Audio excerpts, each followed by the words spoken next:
Sou a Rita França Ferreira e dou-lhe as boas-vindas ao podcast Vita Ler, onde todas as semanas aconselhamos a vitamina de leitura na dose certa, com desculpas para ler. Acredite, no final vai poder dizer sem preguiça: Vita Ler. Bem-vindas e bem-vindos a mais um episódio do podcast Vita Ler. Desta vez trago-vos um livro que me recomendaram e que integra as sugestões do Plano Nacional de Leitura. Chama-se Na Terra dos Outros, de Manuel Abrantes. O livro está dividido em 3 partes, nas quais acompanhamos as diferentes fases da vida de Maria do Carmo Gouveia, bem como, em paralelo, a evolução de diferentes períodos da história de Portugal, desde o Estado Novo à Revolução, bem como ao início do surgimento da pandemia do Covid. A primeira parte foca a vinda de Carmo, de um Portugal rural e profundamente atrasado, para a cidade. Vem para servir, chamava-se na altura. Com 11 anos, é confrontada com um mundo em que tudo é diferente e teme até sair à rua para fazer as compras para os senhores. O regresso à terra é sempre visto como uma vontade de estar no conhecido, enquanto foge da miséria dos campos e de uma família sem futuro. Na segunda parte, assistimos a uma Maria do Carmo já casada e com filhos, na qual nunca se perde a esperança por um mundo melhor. A imigração vislumbra-se como uma saída, mas não passa de uma falácia e o regresso e a saudade falam mais alto. Na terceira parte, massacrada por uma desilusão familiar profunda, vive em solidão. Ou será que nunca deixou de estar só? Onde a rotina e o dia-a-dia alimentam uma vida que podia ter sido melhor. A pergunta é, mas como? Este livro não é simplesmente sobre uma menina e depois mulher de uma criada ou empregada. É mais do que isso. É uma história comovente, repleta de camadas.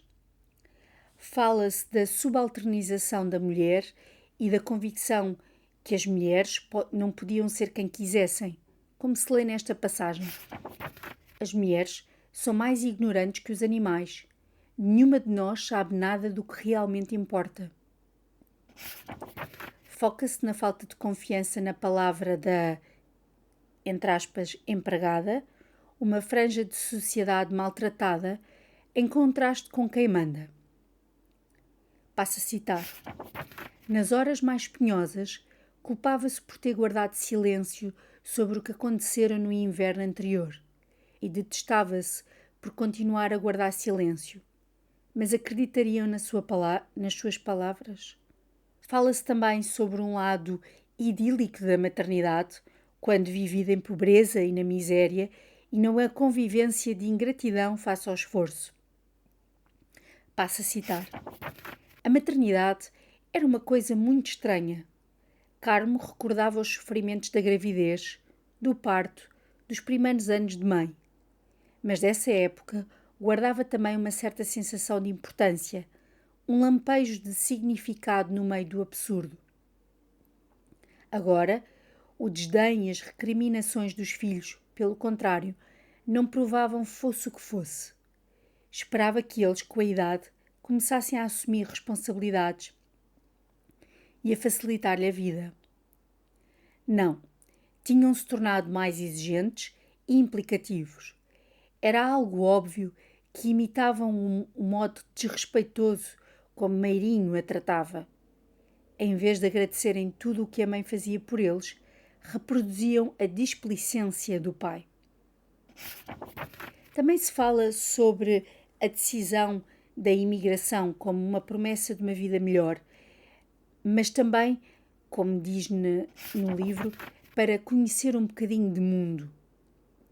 A ingenuidade acontece porque nem sempre conseguimos sair do mesmo círculo vicioso de pobreza, de luta árdua por melhores condições de vida, e o que nos resta é compaixão ou a saudade.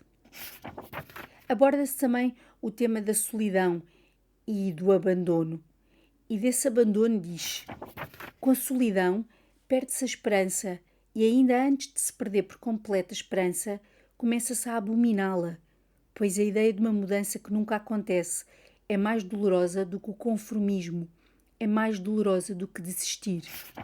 Forte, não é? Reflete também sobre o conceito de liberdade, quando não se tem a oportunidade de escolha e não se vislumbram alternativas. Passo a citar: eu antes achava que o maior desafio de todos era escolher o que fazer com a vida, escolher como queríamos vivê-la, onde, com quem. Não escolhemos tanto assim, pois não?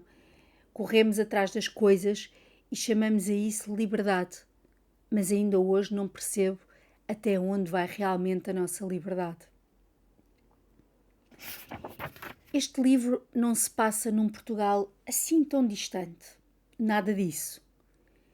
É uma realidade existente e próxima, e só quem não observa o mundo, as ruas, não repara nestas pessoas invisíveis e que sustêm uma sociedade.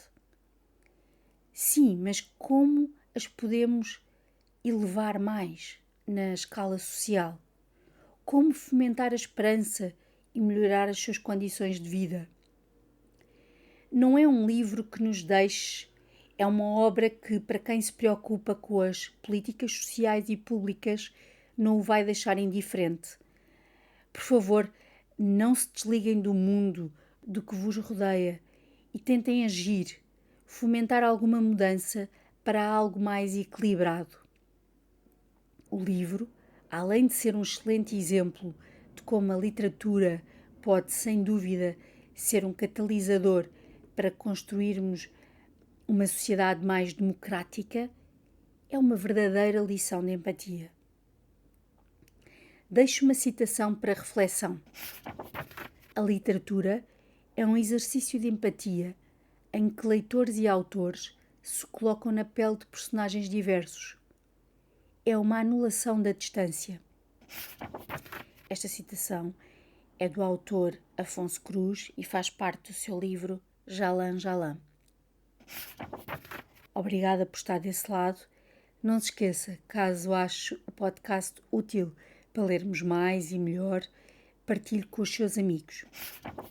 As citações lidas no podcast são originais dos livros Na Terra dos Outros, de Manuel Abrantes, e de Jalan Jalan, uma leitura do mundo, de Afonso Cruz, editados pela Companhia das Letras, uma chancela da Penguin Random House, grupo editorial.